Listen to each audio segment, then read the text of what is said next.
I get started, I want to thank all of you who participated in the vast national and international movement that demanded and secured my freedom.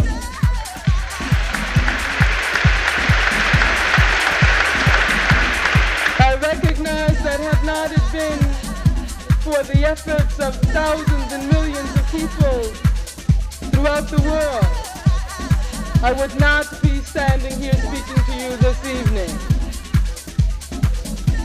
This is the first time I have set foot on a college campus in California since I was fired from UCLA in June of 1970.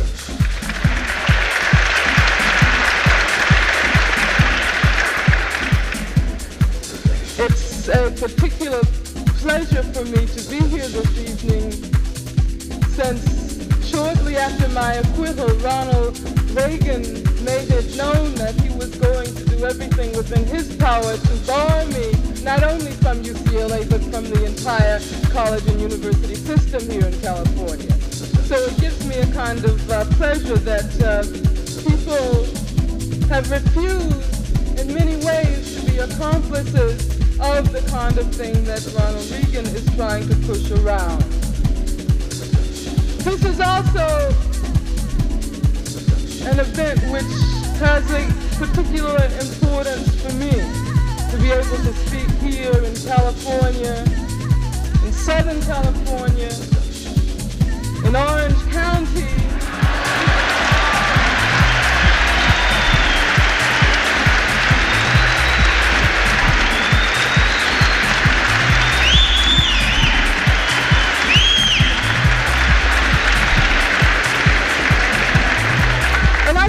this is especially a victory in light of the mudslide re-election of Richard Nixon. Most people call it a landslide victory, but I think it was a mudslide of racism and reaction.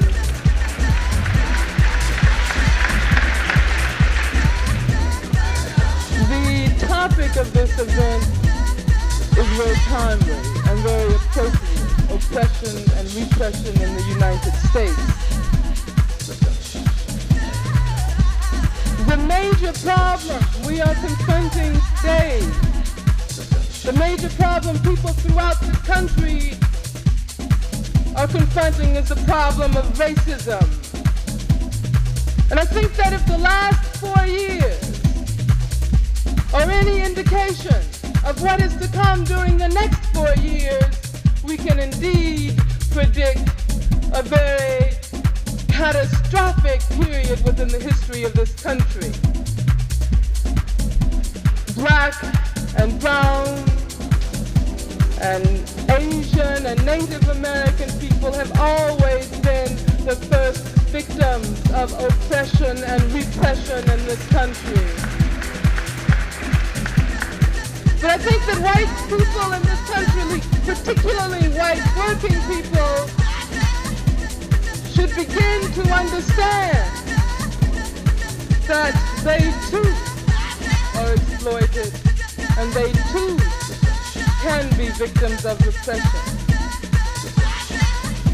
On many occasions in the past, and especially during this recent period after the elections, I have used the word fascism. I have talked about an increasingly fascist danger which people in this country must begin to come to grips with. Some people have accused me of using rhetoric which doesn't have any basis in reality. So I think that we have to be very serious during these very critical moments. We have to understand that there is indeed a very real danger, menace of fascism in the United States today.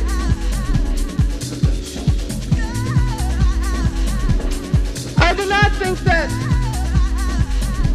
we have already entered into a period of full-blown fascism, because fascism is not something that suddenly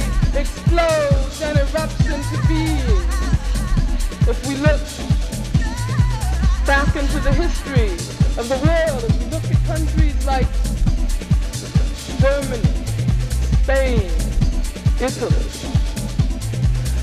We see that fascism is a process. It's something that grows and develops. It's like a cancer. It starts attacking one group of people, but like a cancer, it begins to spread out with a fatal rapidity, and eventually, like a cancer, it destroys everything around it. Once fascism does consolidate itself, and I think again we have to look towards the past, look at those countries where fascism did develop into its full-blown state. Once this happens, there's no possibility of resisting it and defeating it from within. Look at what happened to Germany. Look at Italy. It was always defeated from without. And I would ask you to tell me one thing. If you can conceive of such a fascist order developing in this country, who would liberate us? Who would be able to liberate a country whose government possesses enough weaponry and enough nuclear capability to destroy every single person in the world many times over? And I know many of you probably do not agree with me that we are embarking upon a period which could lead in the direction of fascism. But I would urge upon you to weigh what I'm going to say very seriously, because your fate may very well depend upon it. If we look to fascist countries in the past, one of the things that becomes very clear is that the government or the class in power has always sought ways and means to divide the people. And when you talk about divide and rule, divide and conquer, that's one of the age-old strategic themes of oppressors and exploiters. And it's within this context that I want to say a few words about racism. Racism as it affects, in the first place, black people, Chicanos, Puerto Ricans, Native American, Asians. And racism as it also affects those white people who become its unwitting pawns, its unwitting weapons, its unwitting instruments. I don't think that too many people would disagree that there was indeed a lot of racism in Tricky Dick Nixon's campaign. That indeed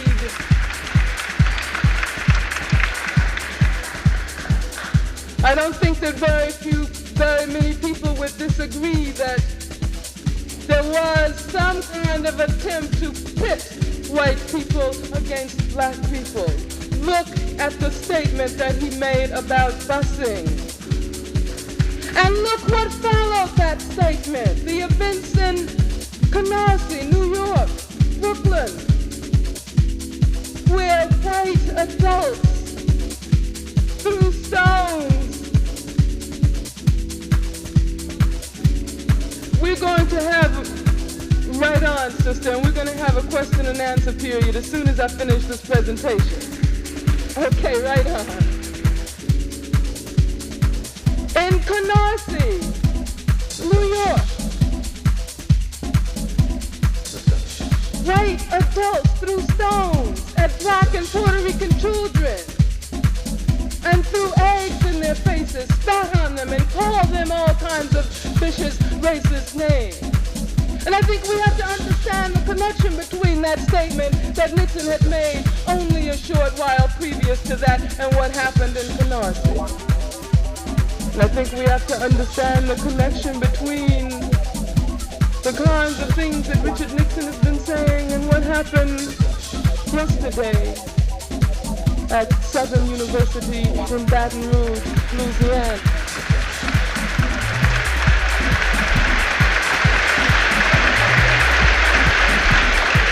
You see, it is no accident that precisely at this moment we appear to be returning back to Little Rock, Arkansas. We are returning back to Orangeburg because Orangeburg preceded Kent. You know, black students had been killed already in a protest situation before these students at Kent State were killed. But because of the racism that is so deeply embedded in this country, the reaction came only when white students were killed.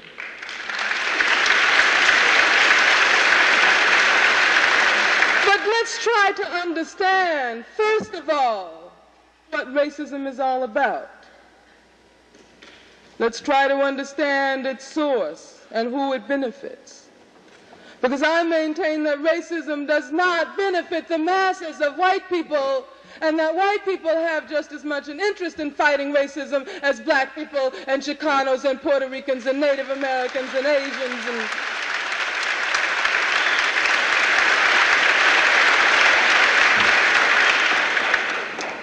first of all, let's ask ourselves, who does racism aid? And I don't think there's any doubt about the fact that the beneficiaries of racism are not the masses of white people, but the vast capitalist corporations in the country. And you see, when I talk about capitalists, I'm not talking about the small businessman, the person who has a corner drugstore or corner grocery store. See, that's what Richard Nixon wants us to think black capitalism is all about. But you see, capitalism today, when we talk about capitalism today, we have to look towards the General Motors, the Standard Oil, the IT&Ts, the General Electric, the Bank of America, and I could go on and on. But actually, I couldn't go that far. Because the number of people in this country who control the majority of the wealth is extremely minute. If you take the 100 largest corporations in this country, they already control 50% of the wealth. And then you take the 200 largest, you find out that they control practically all except 15% of the wealth in this country. But then 70% of all income taxes are paid by working people. Does that sound right? Sounds like there's something wrong with that. But let me try to explain for a moment how racism affects people of color and black people, Chicanos, Puerto Ricans, and all people of color in this country. If you take working people of color, and if you compare the wages which we receive to the wages which white workers doing the very same job, and I'm using government statistics that the government is giving us, you find that there is a $28 million differential. That is to say, black people alone account for a $21 billion super profit. And so I'm talking about the profits that the capitalists get over and above what they would get if there were. But then if you add Chicanos and Native Americans and Puerto Ricans and all other people of color in this country, you end up with $28 million in extra profit that the capitalists put in their pockets just because of the existence of racism. just because of the existence of racism. And that's a lot of money, because we could buy a lot of houses and build a lot of schools and a lot of child care centers and a lot of the things that we need in the ghetto and the barrio with that $28 million.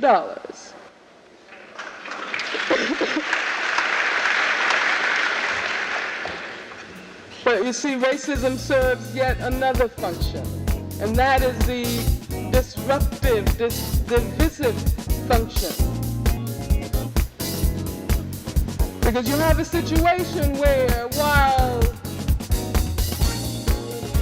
white workers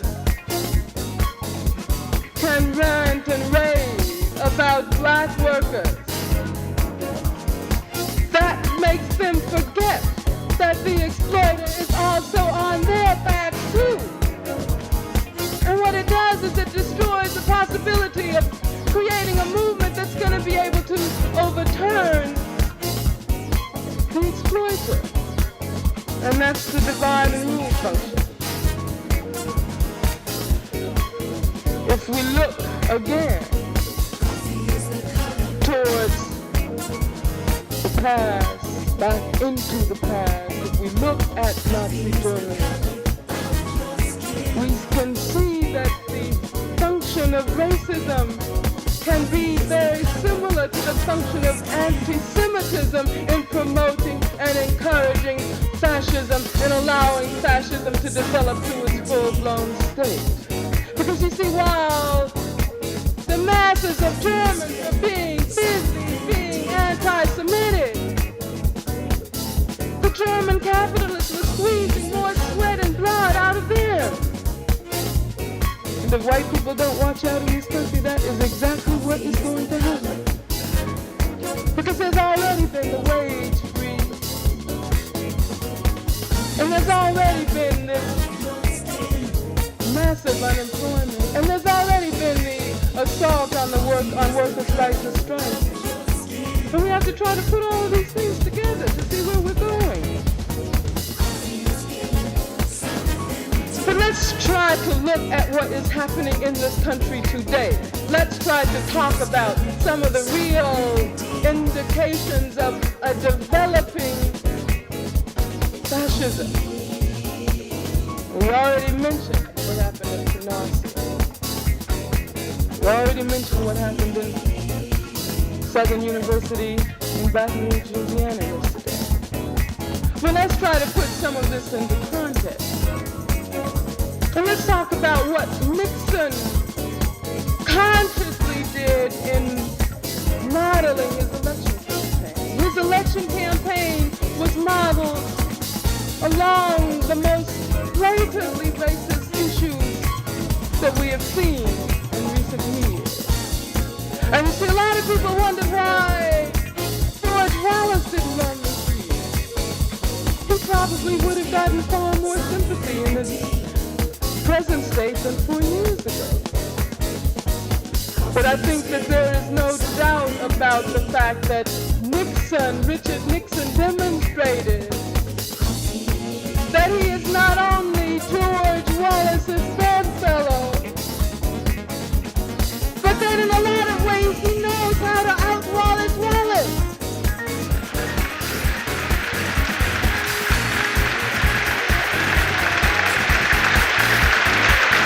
Because you see, in a lot of ways, the Nixon is a little bit more clever, a little bit shrewder than George Wallace, so he can get much further.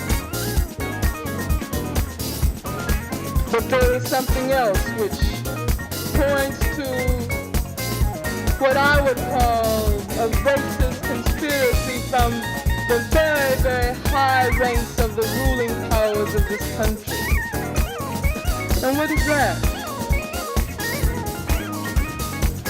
I know a lot of us kept waiting for George McGovern to say something about the need to respond to what was happening in the ghettos and the barrios. And we kept waiting. And we heard Nixon and all of his racist nonsense.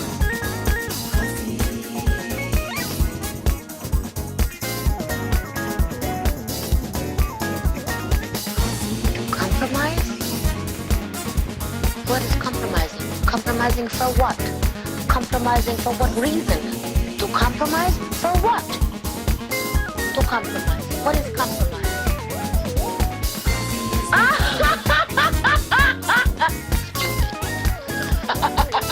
A man comes into my life and I have to compromise?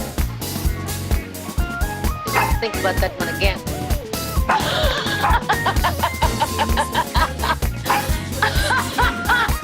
A man comes into my life and you have to compromise for what? For what? For what? A relationship is a relationship that has to be earned, not to compromise for. And I love relationships. I think they're fantastic. They're wonderful. I think they're great. I think there's nothing in the world more beautiful than falling in love. But falling in love for the right reasons. Falling in love for the right purpose. Falling in love. Falling in love. When you fall in love,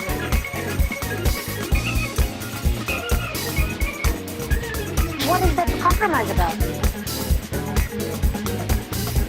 I think if we were to think about it in terms of analyzing,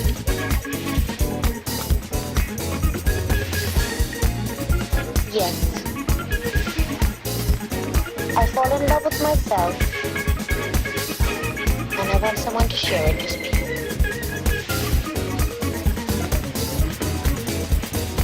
I want someone to share me with me. Many times, in many ways.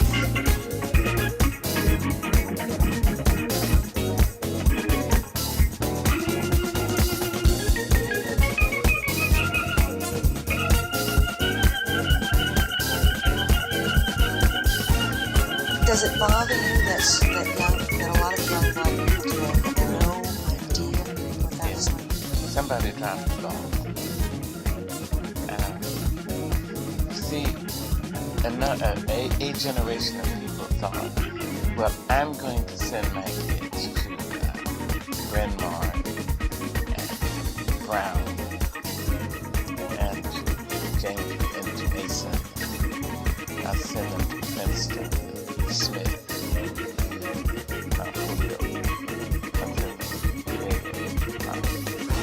and everything will be all right. And so I don't have to tell them about how awful it was. 30s and 40s. Wrong. It was very clear. He, she, who does not learn from her history is doomed to repeat it and repeat it and repeat it ad nauseum. Is that what we're doing now? Absolutely. Ad nauseum. We are beginning to repeat the same. So it is. This is why this project. Why I said yes when I understood what you wanted to do. Absolutely yes. Yes. I'm a very good fountain of information, and I have no modesty at all. None. It's a learned affectation. Very dangerous. Modesty is put on from without. Very dangerous. Because life will slam a modest person against the wall, and the modesty will drop off faster than a G-string will drop off the stripper. Humility is the name one wants. Humility comes from within out, not out, on. So humility says someone was here before me, and I am here. I have something to do. I too have my responsibilities. And there will be someone coming behind me who I must prepare the way for. So how do we change? How do we break the pattern? This is absolutely in every way possible. Don't stop talking. Don't stop putting your hands on the children. I do that. I put my hands on the children, the black children, the white children. So, to such a degree that Elmo from Sesame Street was interviewed on the Today Show, and Matt Lauer asked, who you interviewed or you talked to clean instance, who do you like most? And he said, Dr. Maya Angelou.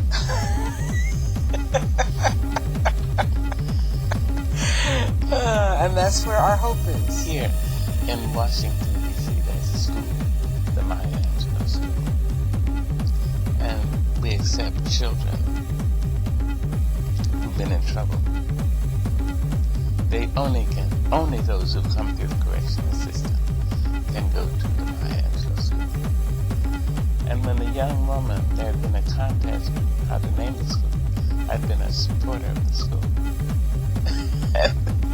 And I was there, as was Senator Dominici and other senators, Donna Shalala and Dr. Haidt, Secretary Herman, lots and lots of candidates. This young woman got up and she said, well, I won, and they told me I had to read this letter, my winning letter. And I'm paraphrasing that, because she then at that time had that same lazy tone. She said, well, I think the school ought to be named Dr. Maya Angelou. And why? Because Dr. Angelou been down here. Every time she comes in, she tries to pull us up. And she's been down low. She's been low as we are, And she's now up there. I mean, she's up there. She's up over all you white folks here. But Dr. Haidt said, what?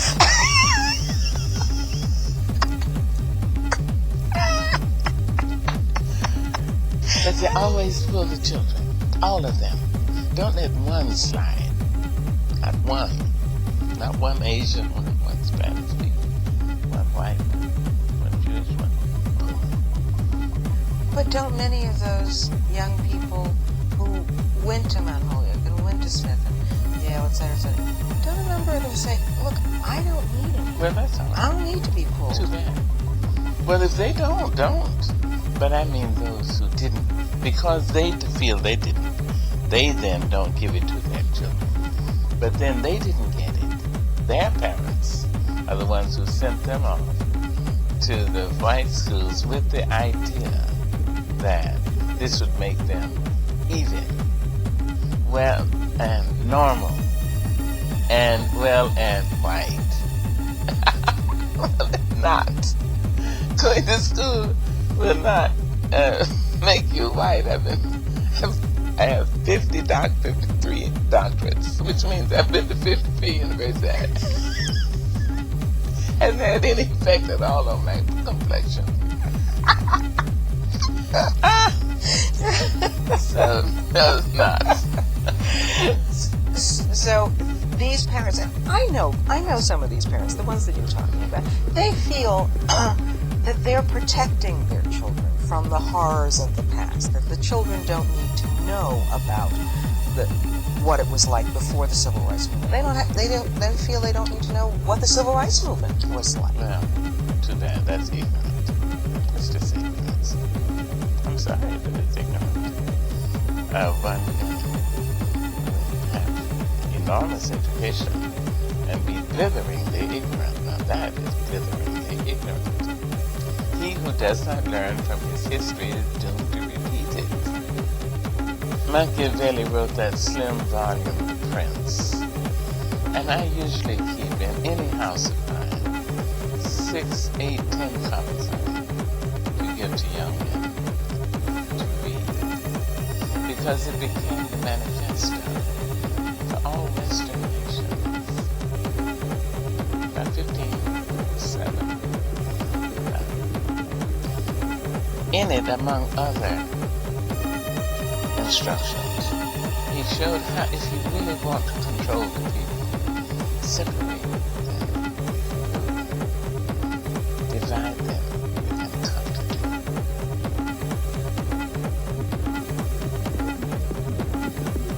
together. All these tools, like our intuition, our hunches, those things that we've taken for granted that we have not paid any attention to are the things that we're going to have to start focusing on now. Because your spirit has a connection to the universal collective consciousness. That's the one we're talking about. That's the God that everybody, that one that everybody wants to talk about. It's the collective consciousness, you know, the one and the all in one, okay? And your spirit is directly connected to that collective consciousness. So it has a holistic view. And it is always signaling you and guiding you, but because we have been programmed to think, you know, not to pay attention to those etheric things, you know, we have missed the boat, you know.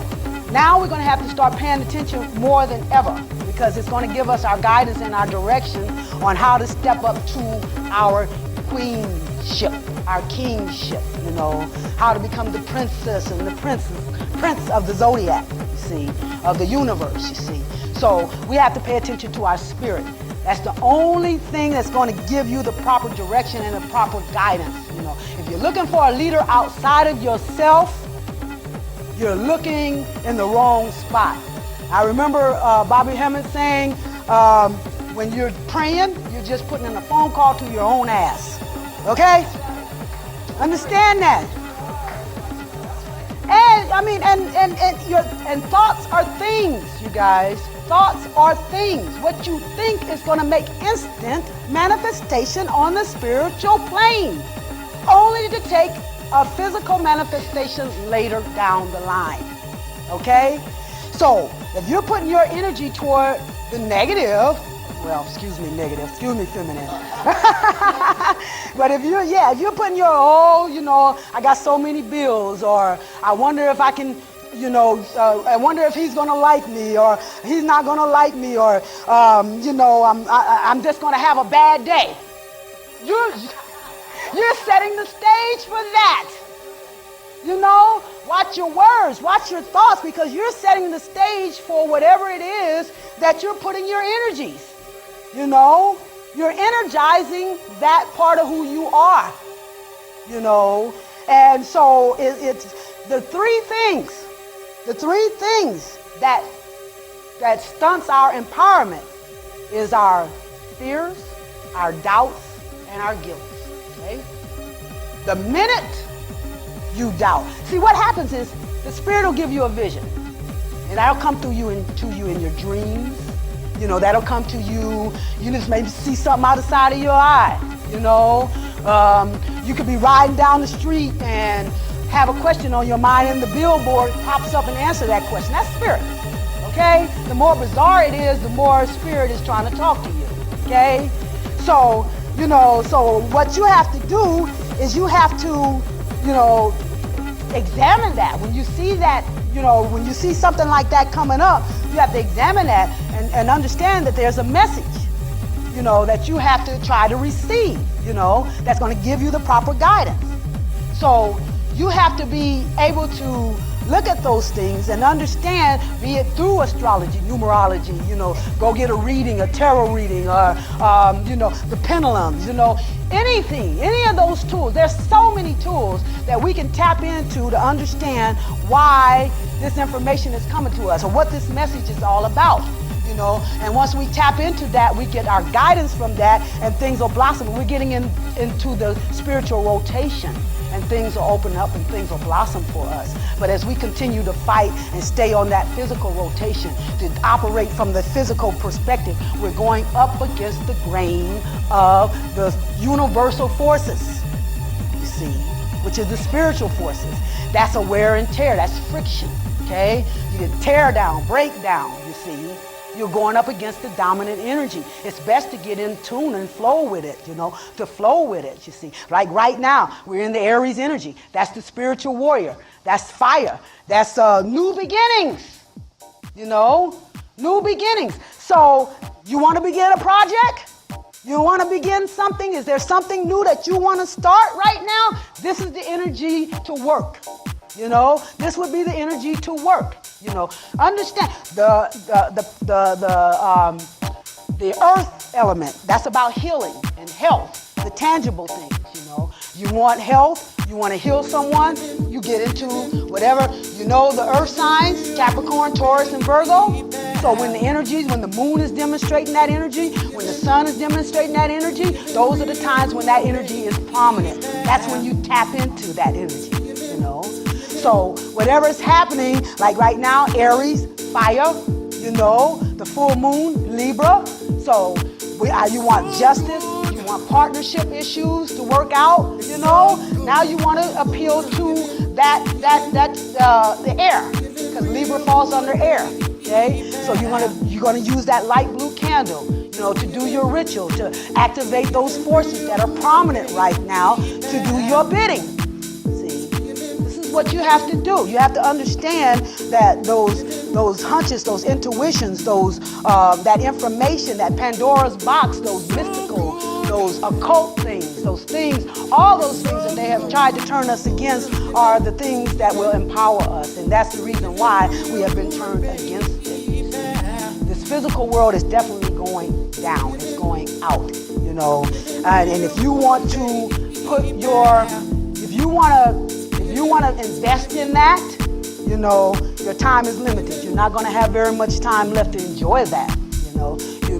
And the reason why, and I think that the ones that are suffering the most right now are the ones that Spirit is trying to move out of the way.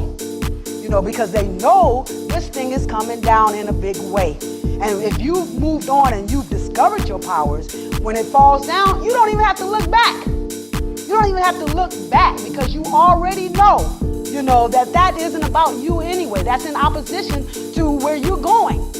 You know, we want the apocalypse. We want to cheer it on. We want to contribute to that. Every time, I know they must think I'm crazy, me and my daughter-in-law, every time a catastrophe happened, we were on the phone laughing our heads off. You know? Did you hear about the airplane that went down? You know, they must think we're crazy. You know, we're sitting up there cheering this thing on, because this is the return. That Saturn energy that was prophesied to return, that is our Father energy. That is representing us. And that is crystallization. That's why they call it the Christ energy. You know, this is the return. That's why they have movies with Will Smith, you know, leading the way, to fight the meteors and all. Because what they want us to do, now they want to preach a message of love. You know, let's love. You know, they know what time it is. They didn't study the DNA. They didn't raided the tomb. They know what time it is. You know, and so now we want to embrace them, fight against anything that's coming up against this earth. You know, when they know that's us. You know, coming over to take over the power and control.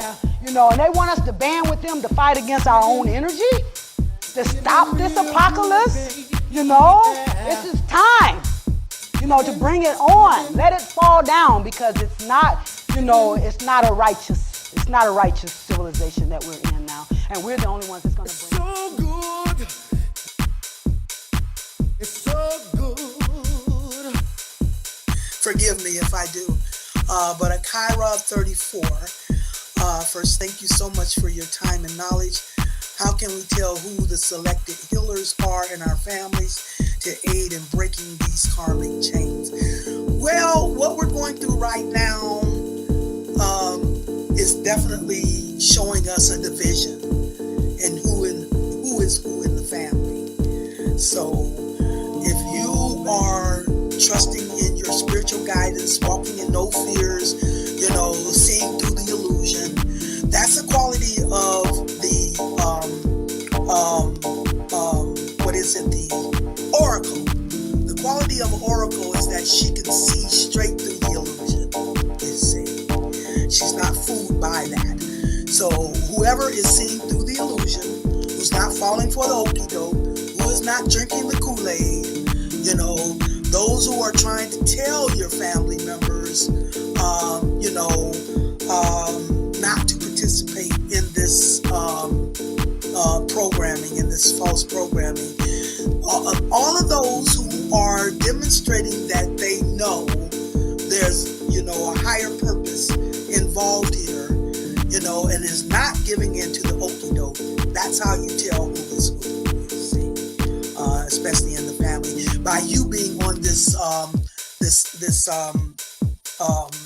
presentation, automatically exposes you, as one of the healers,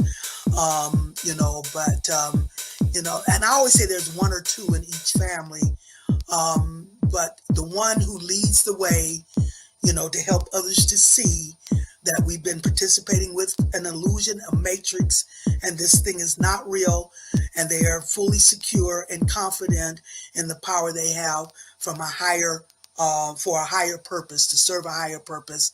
Those are the ones that's been ordained.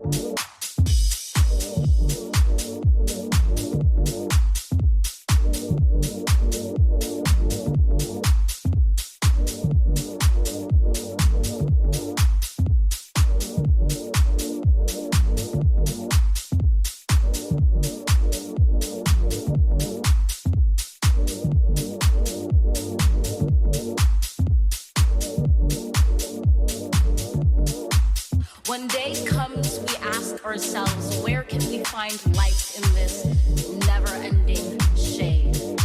The loss we carry a sea we must wade. We've braved the belly of the beast. We've learned that quiet isn't always peace. In the norms and notions of what just is, isn't always just is.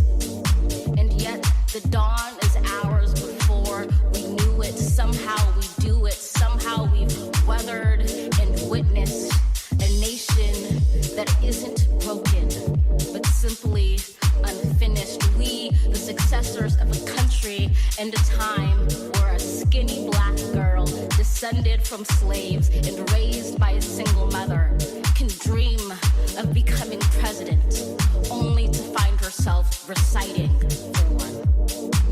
And yes, we are far from polished, far from pristine, but that doesn't mean we are striving to form a union that is perfect. We are striving to forge our union with purpose, to compose a country committed to all cultures, colors, characters, and conditions of man. And so we lift our gaze not to what stands between us, but what stands before us. We close the divide because we know to put our future first. We must first put our differences aside. We lay down our arms. We can reach out our arms to one another. We seek harm to none and harmony for all. Let the globe, if nothing else, say this is true. That even as we grieved, we grew. That even as we hurt, we hoped. That even as we tired, we tried. That we'll forever be tied together, victorious. Not because we will never again know defeat, but because we will never again sow division. Scripture tells us to envision that everyone shall sit under their own vine and fig tree, and no one shall make them afraid.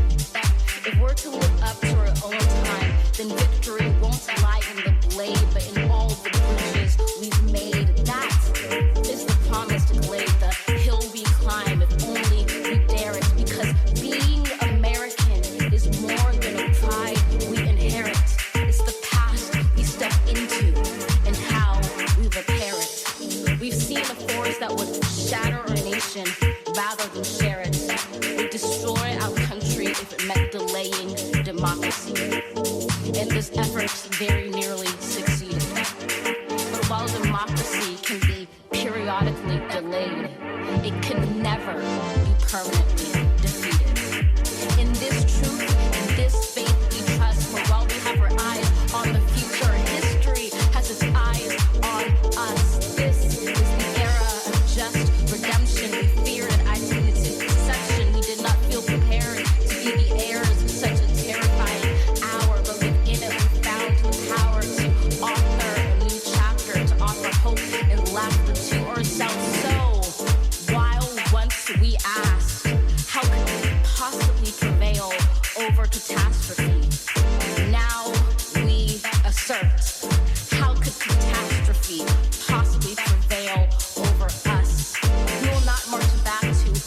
was, but move to what shall be. A country that is bruised but whole, benevolent, bold, fierce, and free.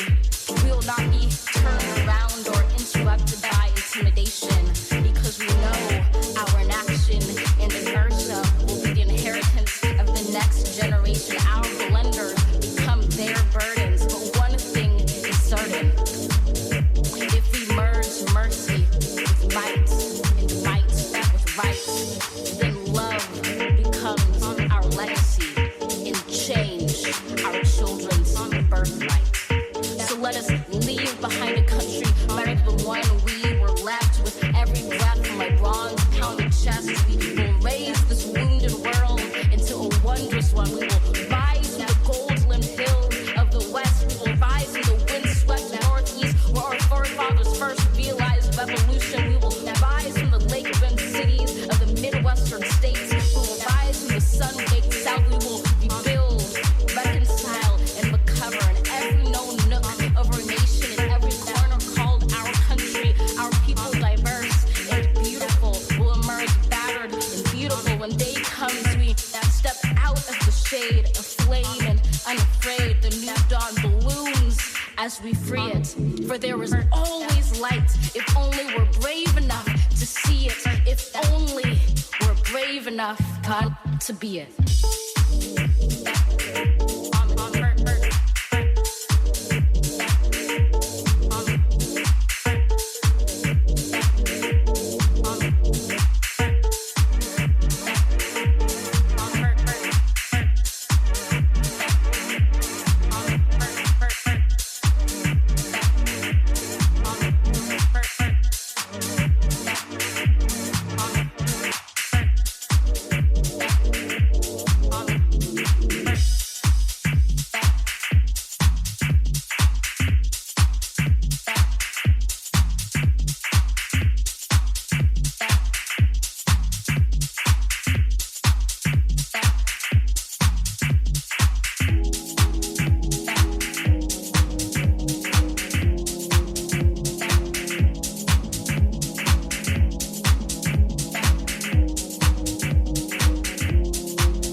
racial barriers that exist in our country and select a woman as his vice president. And to the children of our country, regardless of your gender, our country has sent you a clear message. Dream with ambition, lead with conviction, and see yourselves in a way that others may not, simply because they've never seen it before. But know that we will applaud you every step of the way.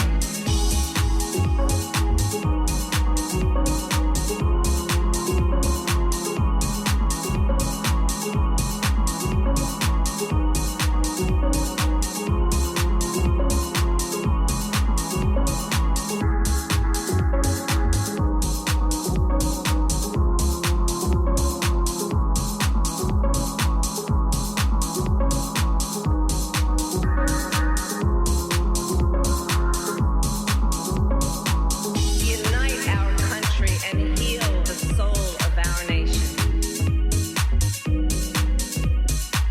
Unite our country and heal the soul of our nation. Unite our country and heal the soul of our nation.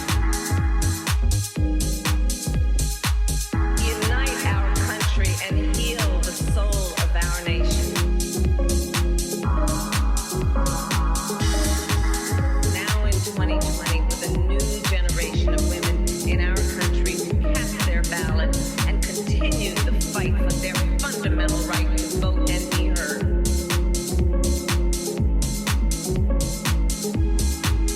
Now in 2020, with a new generation of women in our country who cast their ballot and continue the fight for their fundamental right to vote and be heard.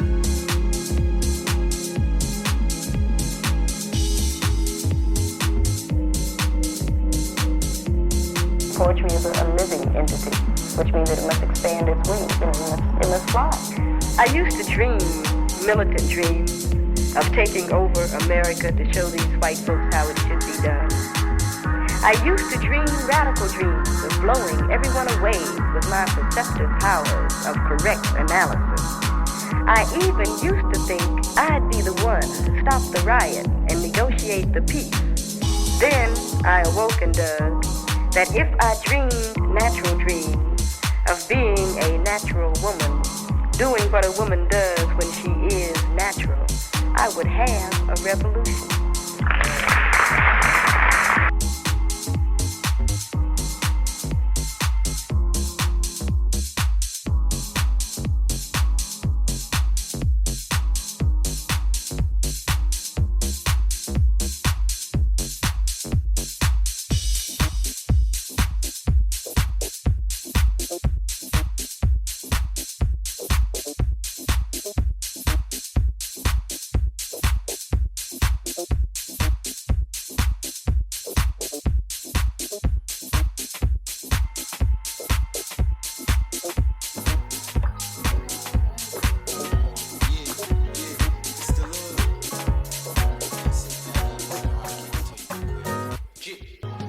A vision initially, a mission was sent for me. I'm wishing eventually you listen to prophecy.